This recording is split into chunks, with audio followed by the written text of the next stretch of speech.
అందరికీ మరొకసారి విజ్ఞప్తి, దయచేసి శ్రద్ధగా వినండి. మన రేవంత్ గారు మన తెలంగాణ ప్రగతి అభివృద్ధి మొత్తాన్ని, అలాగే రిజర్వేషన్ల పేరుతో బీజేపీ వాళ్ళు ఆడుతున్న నాటకాలన్నింటినీ చక్కగా వివరించి చెప్తారు. దయచేసి ఓపికగా వినాలని కోరుతూ మన ప్రియతమ యువ ముఖ్యమంత్రి రేవంత్ గారిని మాట్లాడవలసిందిగా కోరుతా ఉన్నాను. సారీ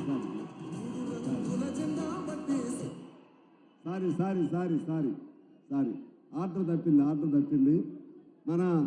మన జిల్లావాసి మేధావి, నాకు అత్యంత ఆప్తులు, మన ఉప ముఖ్యమంత్రి, ఆర్థిక శాఖ మంత్రి, అలాగే మన నియోజకవర్గ 2 ప్రధానమైన పరిశ్రమలకు సంబంధించేటు కేటీపీఎస్ మరియు సింగరేణికి సంబంధించినటువంటి మంత్రివర్యులు, మన అందరి ఆప్తులు భట్టి గారిని మాట్లాడవలసింది కోరుతా ఉన్నాను. Thank you.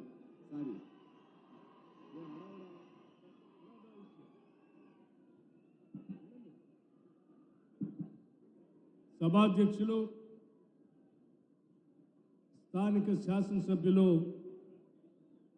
మిత్రులు కోనంనేని సాంబశివరావు గారు, ముఖ్యమంత్రి వర్యులు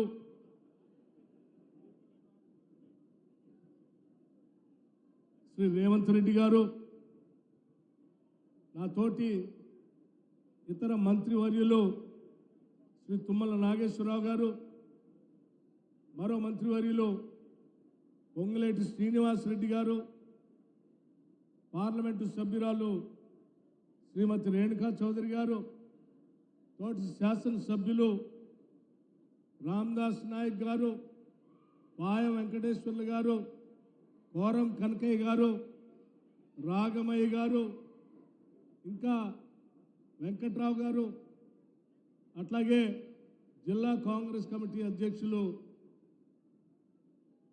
మిత్రులు కోడెం వీరయ్య గారు, వేదిక మీద ఉన్నటువంటి ఇతర కాంగ్రెస్ కార్యవర్గ సభ్యులందరికీ, రాష్ట్ర నాయకత్వానికి, జిల్లా నాయకత్వానికి, వివిధ గ్రామాల నుంచి ఇంత మండు టెండను సైతం లెక్క చేయకుండా కాంగ్రెస్ పార్టీ సభ ముఖ్యమంత్రి గారు వస్తూ ఉన్నారు, వారి సందేశం వినాలని మారుమూల ప్రాంతాల నుంచి చేసినటువంటి విశేషమైన కాంగ్రెస్ కార్యకర్తలకి, నాయకులకి, అందరికి కూడా, వివిధ రాజకీయ పార్టీల నాయకులకు కూడా ముందుగా నా హృదయపూర్వకమైనటువంటి నమస్కారాలు తెలియజేస్తా ఉన్నాను.